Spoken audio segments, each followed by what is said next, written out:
Welcome to GTPL news. నేను దీపికా రాజ్. వార్తల ముందుగా హెడ్లైన్స్ చూద్దాం. తెలంగాణలో రక్షణ కరువైంది. రౌడీ షీటర్ల రాజ్యం నడుస్తోంది. కేంద్ర హోంశాఖ సహాయ మంత్రి బండి సంజయ్ ఆరోపణ. కేంద్ర హోంమంత్రిగా సిగ్గుపడుతున్నానన్న బండి సంజయ్.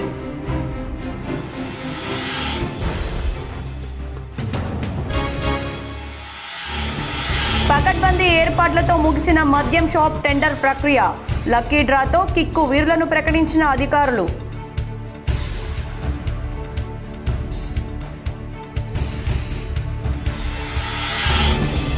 జూబ్లీహిల్స్ ఉప ఎన్నికల్లో కాంగ్రెస్ అభ్యర్థిని గెలిపించండి. ఎన్నికల ప్రచారంలో పాల్గొన్న మంత్రి పొన్నం ప్రభాకర్.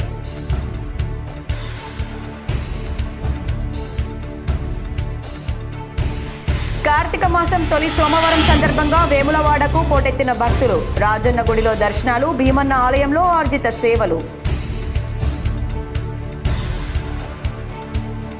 ధర్మపురిలో ఘనంగా గోదావరి మహాహారతి. దీపాలు వెలిగించి పూజలు నిర్వహించిన మహిళలు.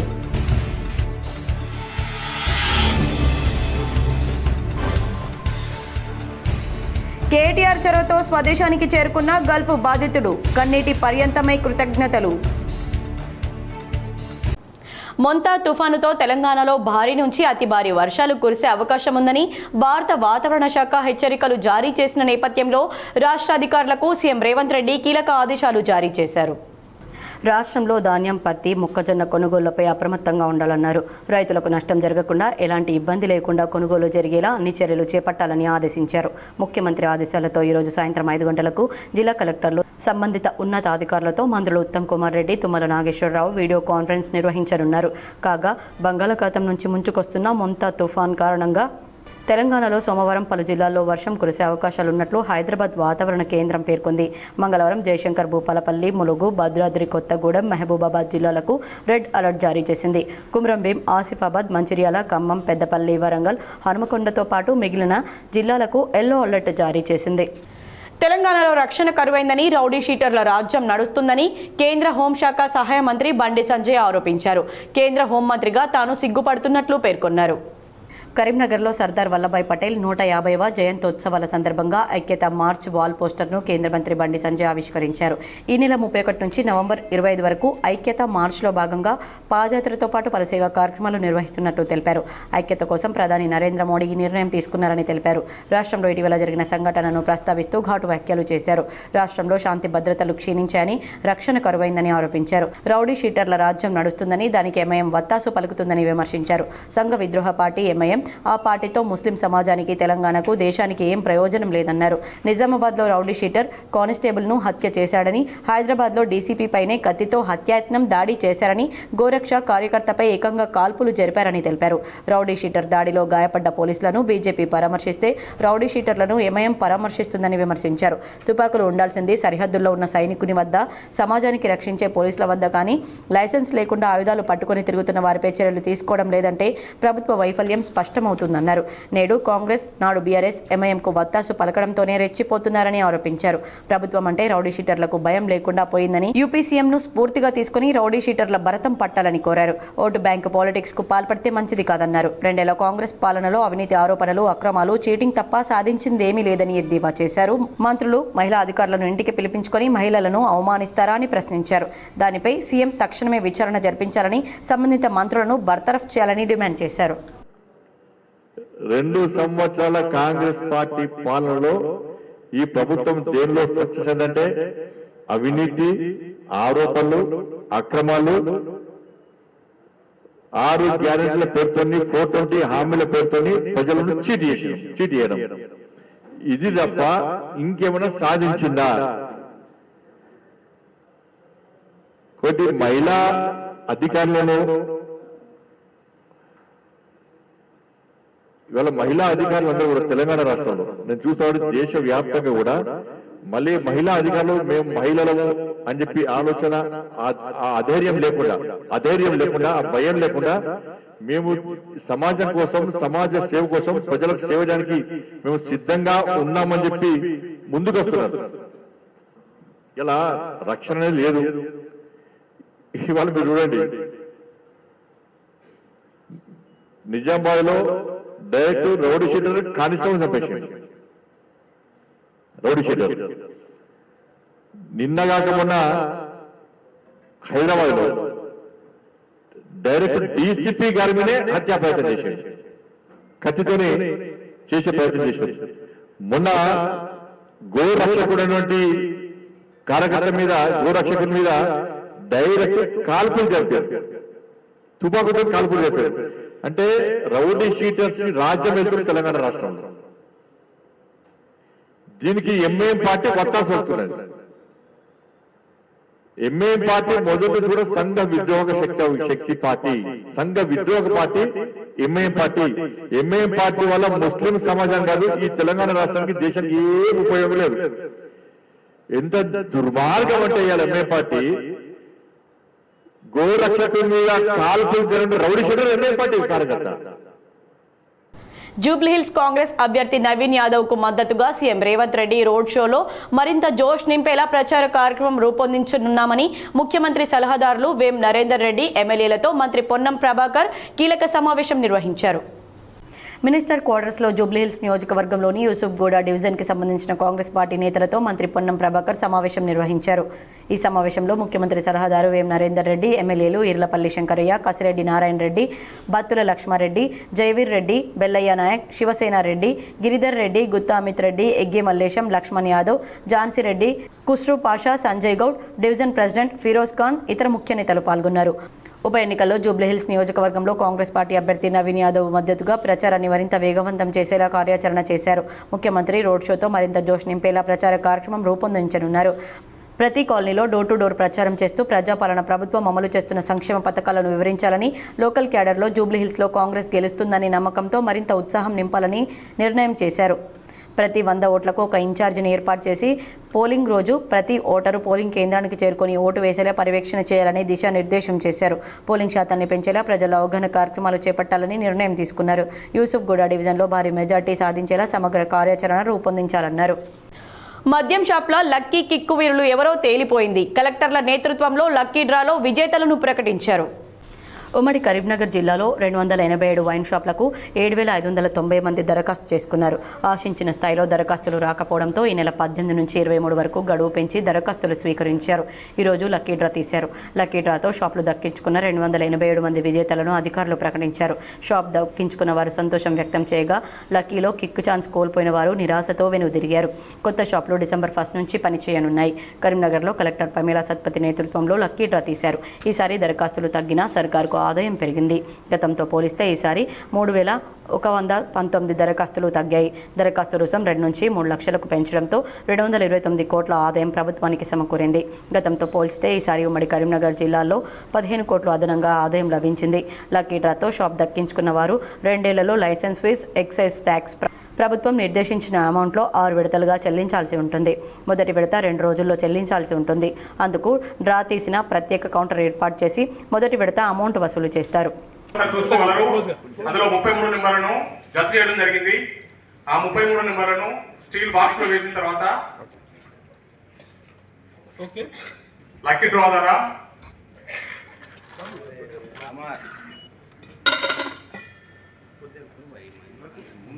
ఖాళీ ట్రైన్ చూపించడం జరుగుతుంది. ట్రైలో ఉన్న 33 నెంబర్లను బాక్స్ లో వేయడం జరిగింది.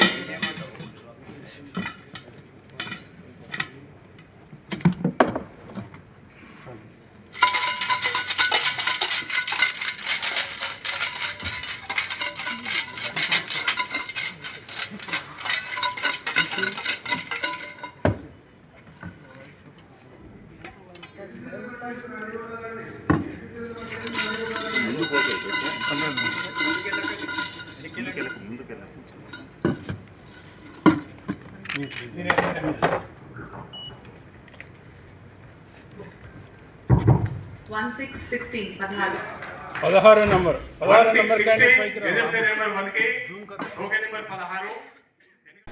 కాంగ్రెస్ ప్రభుత్వంలో సమస్యలు పరిష్కారం అవుతాయని రాష్ట్ర మంత్రి పొన్నం ప్రభాకర్ తెలిపారు. ప్రజాపాలన ప్రభుత్వంలో ముఖ్యమంత్రి రేవంత్ రెడ్డి నాయకత్వంలో సన్నబియ్యం పంపిణీ చేస్తున్నామని మంత్రి పొన్నం ప్రభాకర్ అన్నారు. నూతన రేషన్ కార్డులు పంపిణీ చేశామని, 200 యూనిట్ల ఉచిత విద్యుత్, 500కే గ్యాస్, మహిళా సంఘాలకు 0 వడ్డీ రుణాలు, ఆర్టీసీలో ఉచిత బస్సు ప్రయాణం, ఉద్యోగాల భర్తీ ఇలా ఎన్నో పథకాలు చేపట్టామన్నారు. పెద్ద ఎత్తున రోడ్లు, డ్రైనేజీ నిర్మాణాలు జరుగుతున్నాయని తెలిపారు. సికింద్రాబాద్ కంటోన్మెంట్ ఉప ఎన్నికల్లో కూడా కాంగ్రెస్ గెలిచిందని, అక్కడి ప్రజలు అభివృద్ధికి పట్టం కట్టారని చెప్పారు. అక్కడ గెలిచిన ఎమ్మెల్యే గణేష్ నాయకత్వంలో నియోజకవర్గంలో మంచి అభివృద్ధి జరుగుతుందని పేర్కొన్నారు. నవీన్ యాదవ్ విద్యావంతుడు, యువకుడు, స్థానికుడు, ఉత్సాహంగా పనిచేసే వ్యక్తి అని ఆశీర్వదించి ఓటు వేసి గెలిపించాలని మంత్రి పేర్కొన్నారు. జూబ్లీహిల్స్ నియోజకవర్గంలోని యూసుఫ్గూడ డివిజన్ కృష్ణానగర్ రోడ్డులో కాంగ్రెస్ పార్టీ అభ్యర్థి నవీన్ యాదవ్కు మద్దతుగా డోర్ టు డోర్ ఎన్నికల ప్రచారం నిర్వహించడం జరిగిందని తెలిపారు. కరీంనగర్ జిల్లా హుజురాబాద్ పట్టణంలో ఘోర రోడ్డు ప్రమాదం జరిగింది. వివరాలు ఈ విధంగా ఉన్నాయి. కరీంనగర్ జిల్లా హుజురాబాద్ పట్టణంలోని జమ్మికుంట రోడ్డులో రోడ్డు ప్రమాదం జరిగింది. రోడ్డు డివైడర్లలో మట్టి పోస్తున్న ట్రాక్టర్ను వెనుక నుండి వచ్చిన బైక్ ఢీకొట్టింది. బైక్ పైనున్న 18 సంవత్సరాల డిగ్రీ విద్యార్థి అక్కడికక్కడే మృతి చెందాడు. హుజురాబాద్ పట్టణంలోని కాకతీయ కాలనీకి చెందిన వేముల అక్షయ్ సాయి కరీంనగర్ పట్టణంలోని డిగ్రీ కళాశాలలో డిగ్రీ మొదటి సంవత్సరం చదువుతున్నాడు. అయితే ఉదయం తన స్నేహితుడిని తీసుకురావడానికి హుజురాబాద్ నుండి రంగాపూర్ వెళ్తున్న అక్షయ్ ఆటో ట్రాలీని దాటేసే క్రమంలో జమ్మికుంట రోడ్డులోని గ్యాలక్సీ సూపర్ మార్కెట్ ఎదురుగా డివైడర్లలో మట్టి పోస్తున్న ట్రాక్టర్ గమనించకుండా వెనుక నుండి ఢీకొట్టాడు. దీంతో తలకు బలమైన గాయం కావడంతో అక్కడికక్కడే మృతి చెందాడు. అక్షయ్ సాయి మృతితో కుటుంబంలో విషాద ఛాయలు అలుముకున్నాయి. వేములవాడ ఆలయ విస్తరణ పనులను జిల్లా ఇన్ఛార్జ్ కలెక్టర్ గరిమా అగర్వాల్ పరిశీలించారు. వేములవాడ రాజరాజేశ్వర స్వామి ఆలయ విస్తరణ పనులు వేగవంతమయ్యాయి. అభివృద్ధి పనులను అధికారులతో కలిసి జిల్లా ఇన్ఛార్జ్ కలెక్టర్ గరిమా అగ్రవాల్ పరిశీలించారు. చేపట్టనున్న పలు నివేదికలను కలెక్టర్కు వివరించారు అధికారులు. భీమేశ్వరాలయంలో భక్తుల ఏర్పాట్లపై కూడా పరిశీలించి అధికారులకు దిశానిర్దేశం చేశారు. ధర్మపురిలో గోదావరి మహాహారతి ఘనంగా నిర్వహించారు. మహిళలు దీపాలు వెలిగించి పూజలు నిర్వహించారు. ధర్మపురిలో గోదావరి మహాహారతి కార్యక్రమాన్ని ఘనంగా నిర్వహించారు. కార్తీక మాసం 5వ రోజు ఆదివారం రాత్రి గోదావరి వద్ద స్థానిక శ్రీ లక్ష్మీ నరసింహస్వామి దేవస్థానం ఆధ్వర్యంలో ప్రత్యేక పూజలు నిర్వహించి గోదావరి మహాహారతి అత్యంత వైభవంగా నిర్వహించారు. అనంతరం దీపాలను గోదావరి నదిలో వదిలిపెట్టారు. గోదావరి నది దీపాల కాంతుల్లో దేదీప్యమానంగా వెలుగునొందింది. గోదావరి మహాహారతి కార్యక్రమానికి క్షేత్రవాసులతో పాటు భక్తులు పెద్ద సంఖ్యలో పాల్గొన్నారు. మృగపతిరాశౌగమిదే పుష్కర ప్రముఖాదే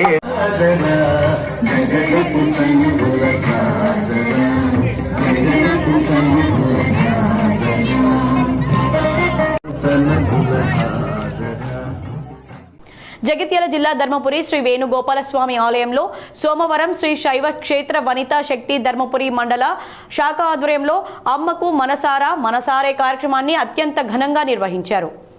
చీర సారే ఒడిబియ్యంతో మహిళలు అమ్మవారి నామ సంకీర్తనలతో ఊరేగింపుగా శ్రీ వేణుగోపాలస్వామి ఆలయానికి విచ్చేశారు. ఆలయ ప్రాకారం చుట్టూ 5 ప్రదక్షిణలు చేశారు. ఆలయంలో అర్చకులు నేరెళ్ల మోహనాచార్య సంకల్ప పూజల అనంతరం చీరే సారే ఒడిబియ్యం అమ్మవారికి సమర్పించారు. మహిళలు లోక కళ్యాణార్థం ప్రతి నెల ఒక ఆలయంలో ఈ కార్యక్రమం నిర్వహిస్తున్నట్లు మహిళలు తెలిపారు. కార్తీక మాసం తొలి సోమవారం సందర్భంగా వేములవాడకు భక్తులు పోటెత్తారు. పవిత్ర కార్తీక మాసం తొలి సోమవారం సందర్భంగా వేములవాడ రాజరాజేశ్వర స్వామి ఆలయానికి భక్తులు పోటెత్తారు. ఆలయ విస్తరణ పనులు జరుగుతున్న నేపథ్యంలో కార్తీక మాసం తొలి సోమవారం సందర్భంగా రాజన్న గుడిలోనే భక్తులకు దర్శనాలు కల్పించారు అధికారులు. ఆలయ అర్చకులు స్వామివారికి మహన్యాసపూర్వక ఏకాదశ రుద్రాభిషేకం చేశారు. ఆలయం ముందు మహిళలు కార్తీక దీపాలు వెలిగించి ప్రత్యేక పూజలు నిర్వహించారు. ఆలయ విస్తరణ పనులు జరుగుతున్న నేపథ్యంలో రాజన్న ఆలయంలో భక్తులకు దర్శనాలు కల్పించి భీమేశ్వరాలయంలో ఆర్జిత సేవలు కోడెమొక్కుల సౌకర్యం కల్పించారు. సాయంత్రం అద్దాల మండపంలో మహాలింగార్చన నిర్వహించారు.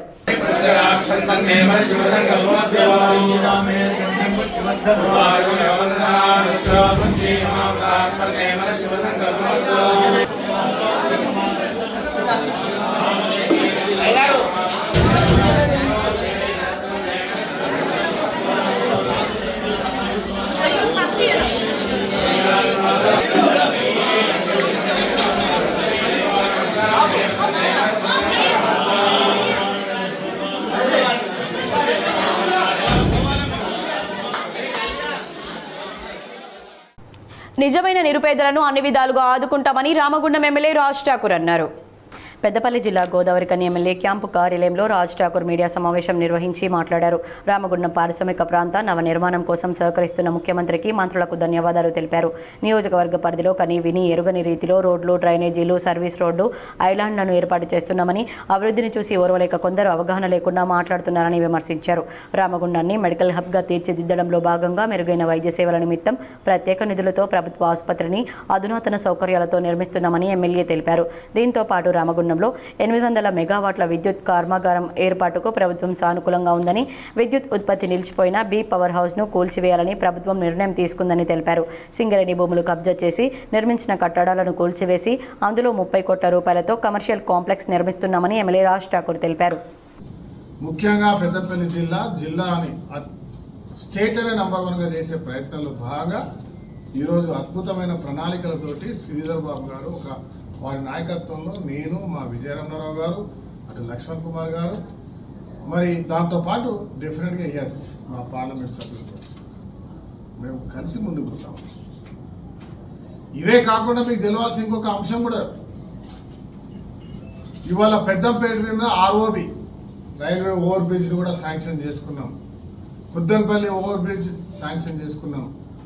రామగుండం ఫ్లైఓవర్ నుంచి రైట్ ఆర్మ్ ఫ్లైఓవర్ నిర్మాణానికి 25 కోట్లు పెట్టాం. ఆ స్కూల్ రోడ్ నుంచి ఆ ముంగడం 4 డబల్ రోడ్ వేయడానికి 9 కోట్ల రూపాయలు పెట్టాం. రామగుండంలో రోడ్ కూడా తిరుగుతూ ఉంది, మీరు చూసే ఉంటారు. రైల్వే స్టేషన్ పోతే ఎంత అద్భుతమైన నిర్మాణం జరుగుతూ ఉంది. అవి ఒక 20 కోట్లతో పెడతా ఉన్నాం. ఒక టవర్స్ చాలా మంది మాట్లాడుతూ మీరు తెలవాల్సిన అవసరం ఉంది. ఇంకా చెప్పాలని పోతే ఎన్నో కోట్ల రూపాయలు ఉన్నాయి. వివరంగా చెప్పాలంటే 1 గంటన్నర సమయం పడుతుంది మీకు రాసేయడానికి. ఫుల్ పేపర్ తీసుకోవాల్సిన అవసరం ఉంది. నేను చేసే పనికి అప్రిషియేషన్ లేకుండా పర్లేదు, కానీ అనవసరమైనటువంటి ఆలోచనలు ఇదే వచ్చే విధంగా మాట్లాడుతూ ఉంటే చేతగాక ఊరుకోవట్లే. ఏనుగు పోతా ఉంటే అరుస్తాయంట. నేను అది కూడా అనట్లేదు, ఎందుకంటే మన తోటి వాళ్ళు కాబట్టి నేను గౌరవించే అలవాటు. మద్యం దుకాణాల టెండర్ లక్కీ డ్రా పారదర్శకంగా నిర్వహించామని రాజన్న సిరిసిల్ల జిల్లా ఇన్ఛార్జి కలెక్టర్ గరిమా అగర్వాల్ స్పష్టం చేశారు. సిరిసిల్ల జిల్లాలో 2025 నుండి 27 సంవత్సరం వరకు కొనసాగనున్న మద్యం షాపుల టెండర్ల ఓపెన్ డ్రా జిల్లా సమీకృత కార్యాలయాల సముదాయంలోని ఆడిటోరియంలో నిర్వహించగా ఇన్ఛార్జి కలెక్టర్ హాజరయ్యారు. జిల్లాలో మొత్తం 48 దుకాణాలు ఉన్నాయని, వాటిలో గోడౌన్లకు 9, ఎస్సీలకు 5 రిజర్వేషన్ ప్రకారం కేటాయించామని వెల్లడించారు. సెప్టెంబర్ 26వ తేదీన టెండర్ నోటిఫికేషన్, అప్లికేషన్లు స్వీకరణ మొదలు పెట్టామని, దరఖాస్తులు ఈ నెల 23వ తేదీ వరకు స్వీకరించామని తెలిపారు. మొత్తం దరఖాస్తులు 1381 వచ్చాయని వెల్లడించారు. డిసెంబర్ 1వ తేదీ నుంచి నూతన లైసెన్సులతో మద్యం దుకాణాలు కొనసాగుతున్నాయని తెలిపారు. ప్రభుత్వ నిబంధనల ప్రకారం దుకాణాలు నిర్వహించాలని ఆదేశించారు. షాపులకు సంబంధించిన లైసెన్స్ ఫీజు చెల్లించాలని సూచించారు. కేటీఆర్ చొరవతో రాజన్న సిరిసిల్ల జిల్లా తంగళ్లపల్లి మండలం బస్వాపూర్ గ్రామానికి చెందిన గల్ఫ్ బాధితుడు స్వగ్రామానికి చేరుకున్నాడు. బతుకు తెరువు కోసం 2 నెలల క్రితం మస్కట్ వెళ్లిన బాలసాని గౌరయ్య ఏజెంట్ మోసానికి ఇబ్బంది పడ్డారు. చాలని జీతం సరిగ్గా ఇవ్వక కంపెనీ యజమాని పాస్పోర్ట్ లాక్కోవడంతో మస్కట్లో చిక్కుకుపోయిన బాధితుడు గౌరయ్య బోరున విలపిస్తూ సోషల్ మీడియాలో వీడియో పోస్ట్ చేశారు. తనను ఆదుకొని ఇంటికి తిరిగొచ్చేలా సహాయం చేయాలని గౌరయ్య పెట్టిన సెల్ఫీ వీడియోను చూసి కేటీఆర్ స్పందించి ఈ నెల 12న మస్కట్ ఎంబసీకి లేఖ రాశారు. పాస్పోర్ట్ ఇప్పించి గౌరయ్య తిరిగి రావడానికి ఆర్థిక సహాయం చేయడంతో మస్కట్ నుంచి జన్మభూమికి చేరారు. సామాజిక సేవ కార్యకర్త షేక్ అహ్మద్ సహాయంతో తెల్లవారుజామున గౌరయ్య స్వస్థలానికి చేరి కుటుంబ సభ్యులను కలిసి కంటతడి పెట్టుకున్నారు. కేటీఆర్ కు కృతజ్ఞత తెలిపారు గౌరయ్య. అసలు నేను వస్తాను కూడా అసలు మొత్తానికి ఇండియాకి వస్తాను కూడా అనివార్య కారణాల వల్ల కంపెనీ కాదు సప్లై అసలు నేను ఇండియా కూడా అసలు వచ్చే సిచ్యువేషన్ కూడా లేదు. దానికి నేను మీకు థ్యాంక్స్ సార్. మళ్ళీ ఇంకొకటి మన కేటీఆర్ బాలకు అక్కడ సహకరించినందుకు అక్కడ నాకు సహకరించిన షేక్ అహ్మద్, ఇక్కడ రామచంద్రపల్లి పొట్టిశ్రీ గారికి, అటల్ శ్రీచంద్ర గారికి అందరికీ ధన్యవాదాలు. కరీంనగర్లో శాతవాహన విశ్వవిద్యాలయ 2వ స్నాతకోత్సవం నవంబర్ 7న నిర్వహిస్తున్నట్లు విశ్వవిద్యాలయ వైస్ ఛాన్సలర్ ఉమేష్ కుమార్ తెలిపారు. ఈ కార్యక్రమానికి ముఖ్య అతిథిగా విచ్చేస్తున్న కులపతి రాష్ట్ర గవర్నర్ జిష్ణుదేవ్ వర్మను కలిసి ఆహ్వాన పత్రికను అందజేశారు. స్నాతకోత్సవానికి సంబంధించిన అన్ని పనులు దాదాపు పూర్తవుతున్నాయని ఆయనకు తెలియజేశారు. ఈ ఆహ్వానానికి ఉప కులపతితో పాటు విశ్వవిద్యాలయ రిజిస్ట్రార్ ఆచార్య జాస్తి రవికుమార్, విశ్వవిద్యాలయ పరీక్షల నియంత్రణాధికారి డాక్టర్ డి సురేష్ కుమార్ ఉన్నారు. కరీంనగర్ జిల్లా గంగాధర మండలం కురిక్యాల జెడ్పీహెచ్ఎస్ హై స్కూల్ అటెండర్గా పనిచేస్తున్న యాకూబ్ పాషా అసభ్యకరంగా ప్రవర్తించిన ఘటన కలకలం సృష్టిస్తోంది.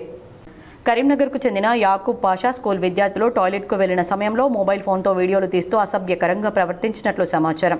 ఈ విషయం తెలుసుకున్న పాఠశాల సిబ్బంది, గ్రామస్తులు తీవ్ర ఆగ్రహం వ్యక్తం చేశారు. తదుపరి స్థానికులు వెంటనే పోలీసులకు సమాచారం అందించగా గంగాధర పోలీసులు ఘటనా స్థలానికి చేరుకుని యాకూబ్ పాషాను అదుపులోకి తీసుకున్నారు. ప్రస్తుతం ఈ ఘటనపై పోలీసులు దర్యాప్తు కొనసాగిస్తున్నారు. తల్లిదండ్రులు మరియు గ్రామస్తులు ఇలాంటి వ్యక్తులపైన కఠిన చర్యలు తీసుకోవాలని డిమాండ్ చేస్తున్నారు. 2 నెలలకోసారి నెలకోసారి పెడతారు, కానీ ఎప్పుడు కూడా ఎటువంటి ట్రాఫిక్ మా దగ్గర రాలే. ఈ రోజే వెళ్తుంది మాకు ఇది. ఇట్లా చేసి వీడియోలు చేసి క్లిప్పులు చేసి అటు ఇటు పంపించడం జరుగుతుంది. ఈ సార్లు మరి ఏం పట్టించుకుంటలేదు. మా పిల్లల భవిష్యత్తు మరి ఏం చేయాలనుకుంటుంది. వాళ్ళకి ఇంకా లైఫ్ ఉన్నది, వాళ్ళు స్టడీ చేసేది ఉన్నది, ఇంకా వాళ్ళకు చాలా గొప్ప గొప్ప ఎదిగే అవకాశాలు వాళ్ళకు ఉన్నాయి. అటువంటి అవకాశం లేకుండా పిల్లలు ఇప్పుడే నల్లమొక్కుతానని చెప్తుంది. హై స్కూల్ మరి ఏం చెప్తుంది మాకు ఏం అర్థం కాకుంటుంది. మా పేరెంట్స్కు చాలా ఇబ్బంది అవుతుంది. అసలు ఇటువంటి విషయాలు మరి ప్రభుత్వం కానీ కొంచెం దీన్ని చర్య తీసుకోవాలని చెప్పేసి మా దగ్గర ఇది వరకు ఒకసారి పెయిన్ బ్యాచ్ చేసిండట, అది మాకు తెలియనియలేదు. సరే అని చెప్పేసి వాళ్ళు ఏదో కప్పి పుడుచుకొని సార్లు కానీ ఆయనకు వార్నింగ్ ఇచ్చి వదిలేసి ఇది రిపీట్ జరిగింది. జరిగి మాకు ఈ రోజు తెలుస్తుంది అది పెయిన్ బ్యాచ్ జరిగింది. మళ్ళీ ఈ బ్యాచ్లో కూడా 2 అమ్మాయిలకు 3 అమ్మాయిలకు చేసింది అన్నట్టు తెలుస్తుంది. అందులో మా పిల్లలే, వాళ్ళు కూడా మా పిల్లలే, నా బిడ్డ అటువంటి వాళ్ళే. కానీ ఎటువంటి దాన్ని ఏది చర్య తీసుకోకుండా ఉపాధ్యులు కానీ హెడ్ మాస్టర్ కానీ ఎవరైనా కానీ దీన్ని మా దగ్గర దాకా ఎందుకు తీసుకురాని.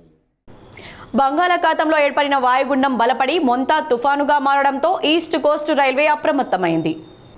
ప్రయాణికుల భద్రత దృష్ట్యా 43 రైలు సర్వీసులను రద్దు చేస్తున్నట్లు ప్రకటించింది. అక్టోబర్ 27, 28, 29 తేదీల్లో వివిధ ప్రాంతాలకు వెళ్లాల్సిన ఈ రైళ్లను రద్దు చేస్తున్నట్లు తెలిపింది. అలాగే రద్దు చేసిన రైళ్ల జాబితాను ఎక్స్లో పెట్టింది. ప్రయాణికులు తమ ప్రయాణానికి ముందు రైలు స్టేటస్ను చెక్ చేసుకోవాలని అధికారులు సూచించారు. ఇప్పుడు కొన్ని మండలాల వార్తలు.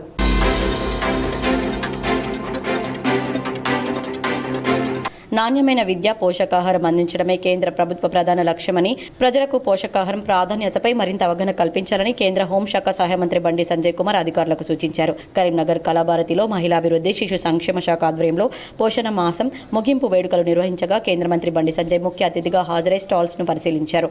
అదనపు collector Ashwini Tanaji Wakade, municipal commissioner Praful దేశాయ్తో కలిసి తల్లిదండ్రులు ఆరోగ్యంగా ఉండి పిల్లలు పోషకాహార లోపం బారిన పడకుండా చూసుకోవాలన్నారు. ఇందుకు తగ్గట్లు మనం తీసుకునే ఆహారంలో మార్పులు చేసుకోవాలి. బాల్యంలో పోషకాహార లోపం అధిగమిస్తే చిన్నారులు శారీరకంగా, మానసికంగా దృఢంగా మారుతారని పేర్కొన్నారు. ఒక్క ఆర్థిక సంవత్సరంలోనే కేంద్రం 21,000 కోట్లు చిన్నారుల సంక్షేమానికి కేటాయించినట్లు వివరించారు. జిల్లాలో 52,000 మంది లబ్ధి పొందినట్లు పేర్కొన్నారు. చిన్నారుల సంక్షేమం, విద్య, వైద్యానికి జిల్లా కలెక్టర్ అధిక ప్రాధాన్యతనిస్తున్నారని ప్రశంసించారు. నివేదికల ప్రకారం సంబంధిత శాఖ అధికారుల పనితీరుతో రాష్ట్రంలోని మన జిల్లా ముందు వరుసలో ఉందన్నారు. అవగాహన లేకనే అనారోగ్య సమస్యలు వస్తాయని, ప్రతి ఒక్కరూ పోషకాహారంపై అవగాహన పెంచుకోవాలని సూచించారు. ఆధునిక కాలంలో ప్రతి ఒక్కరూ రోజు ఏదో ఒక టాబ్లెట్ వేసుకుంటున్నారని, ఇది తగ్గాలని ఆకాంక్షించారు. అంగన్వాడీ కేంద్రాల అభివృద్ధికి ఎంపీ ల్యాడ్స్ నిధులు అందిస్తానని ప్రకటించారు. చాలా విషయాలు చెప్పారు. కేంద్ర ప్రభుత్వం, నరేంద్ర మోడీ గారి యొక్క ప్రభుత్వం యొక్క ఆలోచన కూడా అదే. ఈ కార్యక్రమం యొక్క ముఖ్య ఉద్దేశం కూడా అదే. చిన్నపిల్లలకు పోషకాహారంతో పాటు, కేవలం పోషకాహారంతో పాటు నాణ్యమైన విద్య విషయంలో అవగాహన కల్పించాలి, ప్రజల్లో కూడా చైతన్యం కలిగించాలని చెప్పి ఒక ఆలోచనతో 17 సెప్టెంబర్ స్టార్ట్ చేసినాం. ఆ రోజు నుంచి ఈ రోజు వరకు కూడా దేశవ్యాప్తంగా కూడా ఈ కార్యక్రమం నిర్వహిస్తున్నాం. నాకు తెలిసి తెలంగాణ రాష్ట్రంలో బ్రహ్మాండంగా కార్యక్రమం నిర్వహించేది. వార్తలు ముగించే ముందు హెడ్లైన్స్ మరోసారి.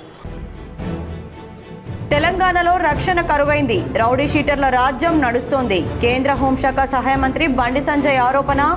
కేంద్ర హోంమంత్రిగా సిగ్గుపడుతున్నానన్న బండి సంజయ్.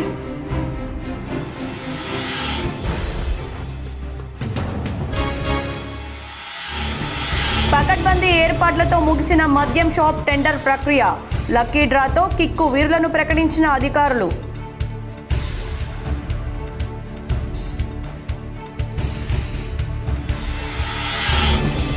జూబ్లీహిల్స్ ఉప ఎన్నికల్లో కాంగ్రెస్ అభ్యర్థిని గెలిపించండి. ఎన్నికల ప్రచారంలో పాల్గొన్న మంత్రి పొన్నం ప్రభాకర్.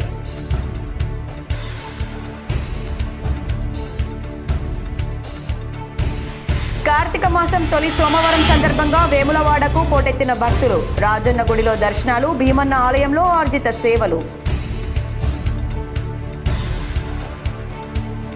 ధర్మపురిలో ఘనంగా గోదావరి మహాహారతి, దీపాలు వెలిగించి పూజలు నిర్వహించిన మహిళలు.